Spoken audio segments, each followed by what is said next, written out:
from Slide, Louisiana. Grew up in the neighborhood, Lincoln Park. And I got my start like with one of my partners. Like they're older than me, so they were already rapping. And like I found an interest in it, and I was like, I want to do it too. So one of my homeboys showed me how to count bars, how to write songs, and then we went from there. So like you making music, is that your passion? Is that something that you basically are using to get yourself out there or put your expression out there? Is that the way that you express yourself? Like, tell us about that. I mean, it's a form of venting. You know, you can't just go off on everybody. You can't be like rash about everything you do. And like, who wants to work for somebody their whole life? Like, fulfilling another man's dream. You might as well go out on a limb and do it for yourself. You know, take your risk in life. You can't be safe your whole life. Right. So with you doing that, what's your motivation? Like, what makes you thrive to do this music making? It's just something I always had a passion for. Like, I always liked music, so, and I always like being creative. So, and I was like, yeah, I think I can do this. So once they showed me how to do it, you know, it was all on from there. I wasn't really serious at first, but you know. Yeah. Alright, well, you said that you got your start by, you know, your homie, y'all grew up together, and how did you meet him? Like, is he your family? Is he somebody you just met? Is he somebody that tried to put you on with the music? Like, how did y'all like link up together? Well, at first it wasn't serious. Like when we did music, we used to go by his crib and play like video games and shit. And then he had like a creator program that came like this little MP3 at the time, like 4 iPods. And he was like, man, we can record off this. I'm like, cool. So I went to Walmart and got one of the little microphones, little $5 mics, man. I can't forget that. We got the $5 mics and we started recording from there. And like, I just fell in love with the creative process behind it all. But I grew up around the corner from him, so we all grew up within the same block, like in the same 5-block radius and stuff like that. So like, we know you like music, we know that's your thing, but is there any other things you like to do other than music? Like if you put the mic down and you feel like you have finished whatever you had to do in music, is there a next step that you want to take? Of course, man, always the next step, man. That's just one part of it, it's different phases. I would like to do acting.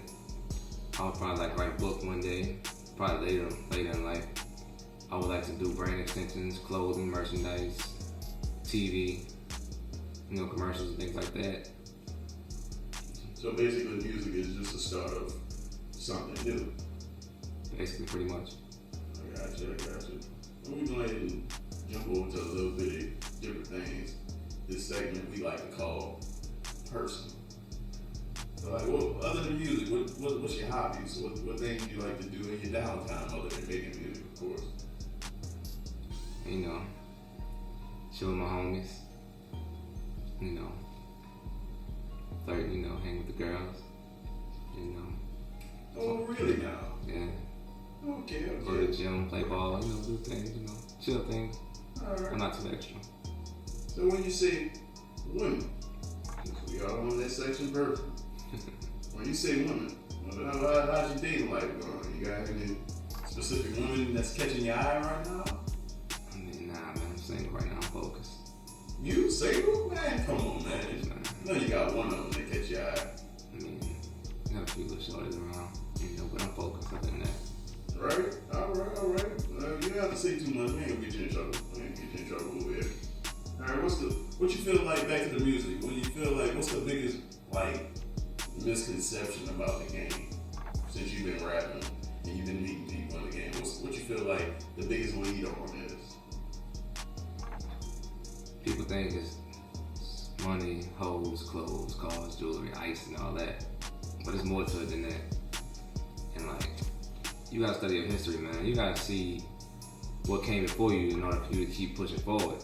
I feel like a lot of rappers these days, like, they're not respecting the game because they don't know the history.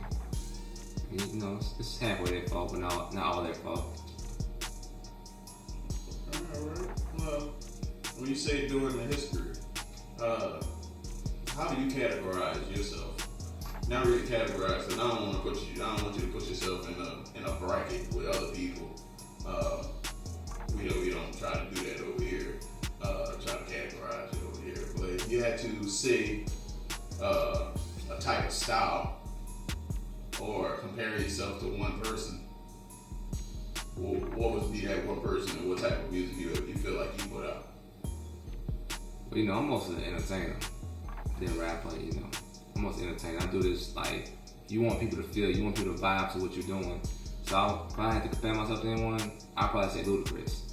Right. You know how he used to do the Southern hospitality videos, the word of mouth album covers, things like that. You know, it's really expressive, and I like that. It's one thing I always like admired about Luda. Right. That's a good look. That's a good look. So just like Luda, for a long time Luda put out quality music.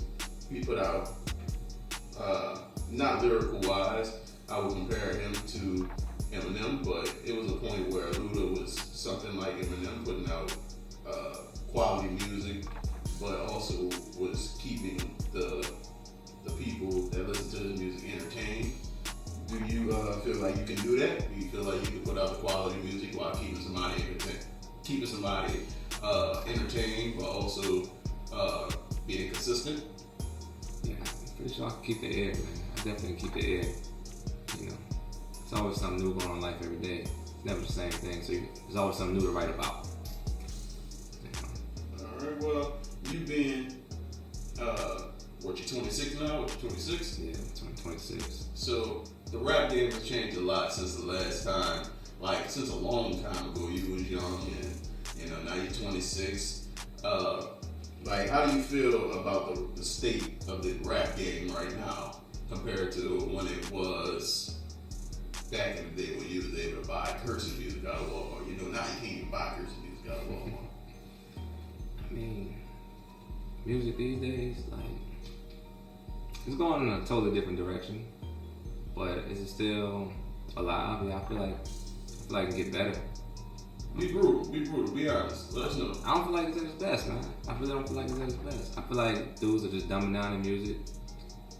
The lyrical content really is not there. Only a few artists have it. Can't take away from Kendrick or J. Cole and Wale's, artists like that. You can't take away from them at all. They're truly passionate about the game and it shows. Right. So, with these people that's in the music game, what are some people that you feel like you want to work with in the future? Given the type of music I make, it's mostly southern based and like turn up type music, I like to work with some of the locals back at home, like just making a name in the street. Like I'm right 15 minutes from New Orleans, so I would like to work with the new up and coming artists from out there. Like the ones making a name in the street that I heard was like Daniel Heartless, Nino Calvin, Young Juvie, dudes like that. You know, YS Worm, Supply Not Mine. So definitely. All right. Yeah, any shout outs you want to give to anybody before we close out? Man, I want to shout out everybody that's gonna hold it down for Brick 90 Avenue. That's my label. You know, plan on making moves in the future. Plan on signing artists later, but for now, I'm focused on me and be on the lookout for new music and new content coming from me real soon.